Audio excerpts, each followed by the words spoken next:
Hi hello ನಮಸ್ಕಾರ ಪ್ರಿಯ ವೀಕ್ಷಕರೇ, ಇವತ್ತಿನ ಈ ಒಂದು ವಿಡಿಯೋದಲ್ಲಿ ಈ ಜಾಯಿಂಟ್ ಡಿಯರ್ 5310 ಟ್ರ್ಯಾಕ್ಟರ್ ಮಾರಾಟಕ್ಕಿದೆ ಸ್ನೇಹಿತರೆ. ಜಾಯಿಂಟ್ ಡಿಯರ್ 5310 ಟ್ರ್ಯಾಕ್ಟರ್ ಮಾರಾಟಕ್ಕಿರುವಂಥದ್ದು. ಇದರ ಒಂದು ಮಾರಾಟದ ಮಾಹಿತಿಯನ್ನು ಇವತ್ತಿನ ಈ ಒಂದು ವಿಡಿಯೋದಲ್ಲಿ ಸಂಪೂರ್ಣವಾಗಿ ನೋಡ್ಕೊಂಡು ಬರೋಣ ಸ್ನೇಹಿತರೆ. ಅದಕ್ಕಿಂತ ಮುಂಚೆ ನೀವಿನ್ನೂ ನಮ್ಮ ಚಾನಲ್ಗೆ ಸಬ್ಸ್ಕ್ರೈಬ್ ಆಗಿಲ್ಲ ಅಂದರೆ ಈ ಒಂದು ಚಾನಲ್ನಲ್ಲಿ ನಾವು ಯಾವುದೇ ತರಹದ ಸೆಕೆಂಡ್ ಹ್ಯಾಂಡ್ ಟ್ರ್ಯಾಕ್ಟರ್ಗಳು ವಾಹನಗಳು ಮಾರಾಟಕ್ಕಿದ್ದು ಅಂತಂದರೆ ಈ ಒಂದು ಚಾನಲ್ನಲ್ಲಿ ನಾವು ದಿನಾಲು ಅಪ್ಲೋಡ್ ಮಾಡ್ತಾ ಇರ್ತೀವಿ ಸ್ನೇಹಿತರೆ. ಅದಕ್ಕೆ ದಯವಿಟ್ಟು ಈ ಕೂಡಲೇ ನಮ್ಮ ಚಾನಲ್ಗೆ ಸಬ್ಸ್ಕ್ರೈಬ್ ಆಗಿ ಸ್ನೇಹಿತರೆ.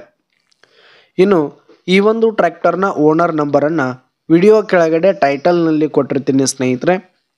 ಈ ಒಂದು ಟ್ರ್ಯಾಕ್ಟರ್ ಬಂದು 2008 ಮಾಡಲ್ ಆಗಿದೆ ಸ್ನೇಹಿತರೆ. 2008 ಮಾಡಲ್ ಆಗಿದೆ. ಈ ಒಂದು ಟ್ರ್ಯಾಕ್ಟರ್ ಉತ್ತಮವಾದ ಗುಡ್ ಕಂಡೀಷನ್ನಲ್ಲಿರುವಂಥದ್ದು. ಆಲ್ ಡಾಕ್ಯುಮೆಂಟ್ಸ್ ಪೇಪರ್ಸ್ ಎಲ್ಲ ಕ್ಲಿಯರ್ ಹಾಗೂ ರನ್ನಿಂಗಲ್ಲಿದೆ ಸ್ನೇಹಿತರೆ. ಇನ್ಶೂರೆನ್ಸ್ ಎಲ್ಲ ರನ್ನಿಂಗಲ್ಲಿರುವಂಥದ್ದು. ಇನ್ನು ಈ ಒಂದು ಟ್ರ್ಯಾಕ್ಟರ್ ಇರುವ ಲೊಕೇಶನ್ ನೋಡೋದಾದರೆ ಮಾಲಿಂಗ್ಪುರ್ ಲೊಕೇಶನ್ಗಾದರೆ ಈ ಒಂದು ಜಾಯಿಂಟ್ ಡಿಯರ್ ಟ್ರ್ಯಾಕ್ಟರ್ ಮಾರಾಟಕ್ಕಿರುವಂಥದ್ದು. ಇದರ ಒಂದು ಮಾರಾಟದ ಬೆಲೆ 5,50,000 ರೇಟ್ ಹೇಳ್ತಾ ಇದ್ದಾರೆ. 5,50,000 ಮಾರಾಟದ ಬೆಲೆ ಹೇಳ್ತಾ ಇದ್ದಾರೆ. ಇದೇನು ಫಿಕ್ಸ್ ರೇಟ್ ಏನಲ್ಲ, ಇನ್ನೂ ಕಡಿಮೆ ಆಗುತ್ತೆ ಸ್ನೇಹಿತರೆ. ವ್ಯವಹಾರ ಕೂತ್ರೆ ಹೆಚ್ಚು ಕಡಿಮೆ ಆಗುತ್ತೆ. ವಿಡಿಯೋ ಕೆಳಗಡೆ ಟೈಟಲ್ನಲ್ಲಿ ಓನರ್ ನಂಬರನ್ನು ಕೊಟ್ಟಿರ್ತೀನಿ. ಕರೆ ಮಾಡಿ ಖರೀದಿ ಮಾಡಿ. ಧನ್ಯವಾದಗಳು ಪ್ರಿಯ ವೀಕ್ಷಕರೇ.